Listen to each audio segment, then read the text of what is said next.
Hi guys, இன்னைக்கு நம்ம பார்க்கக்கூடிய பைரவர் யாருன்னு பார்த்தீங்கன்னா சம்ஹார பைரவர். இவர் யாருன்னா கால பைரவரோட ஒரு தத்துவம்.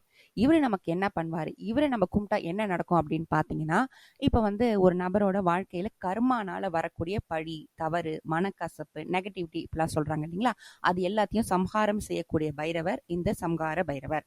சரிங்களா? இப்போ இவர் அக்னி தத்துவத்தை கொண்டவர். அக்னின்றது என்ன, நீங்க எது போட்டீங்கன்னாலும் அது சுத்த பத்தி கொடுத்துருது அக்னியோட தத்துவம். இவர் என்ன பண்ணுவார் அப்படின்னா, வாழ்க்கையோட தடைகள் முடிச்சு இந்த கர்ம ரீதியான பழிகள், நீங்க ஒரு வேலை செஞ்சிருக்கவே மாட்டீங்க, தப்பே செஞ்சிருக்க மாட்டீங்க, ஆனா அனாவசியமா உங்களுக்கு பழி பேச்சு இந்த மாதிரிலாம் வரும், அதையெல்லாம் அகற்றக்கூடிய சக்தி இந்த சம்ஹார பைரவர். இவரை நீங்க புது வாழ்க்கை ஒரு ஸ்டார்ட் ஆக போகுது. நமக்கு புது வாழ்க்கைன்னா பிறந்தவனே ஸ்டார்ட் ஆயிடும் அப்படின்னு சொல்ல முடியாது.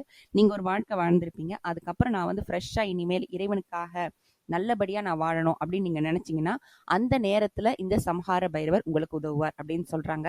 நீண்ட நாட்களாக பாத்தீங்கன்னா கோபம், பயம் இதெல்லாம் இருக்கும், வருத்தம், எவனோ ஒருத்தன் என்னைக்கோ எதையோ சொல்லியிருப்பாரு, அதை நீங்க மனசுல வச்சு ரொம்ப கஷ்டப்படுத்தி இருந்திருப்பீங்க இவ்வளவு காலமா. அதெல்லாம் அகற்றி தூர தூக்கி போட்டு ஃப்ரெஷ்ஷா லைஃபை சும்மா பூ மலர்ற மாதிரி ஸ்டார்ட் பண்ணும் அப்படின்னு நினைக்கிறீங்கன்னா இந்த சம்ஹார பைரவர் உதவுவாரு. இவருடைய மந்திரம் என்ன அப்படின்னு பாத்தீங்கன்னா, ஓம் ஹ்ரீம் கால பைரவாய சம்ஹார ரூபாய நமக. மிக்க நன்றி.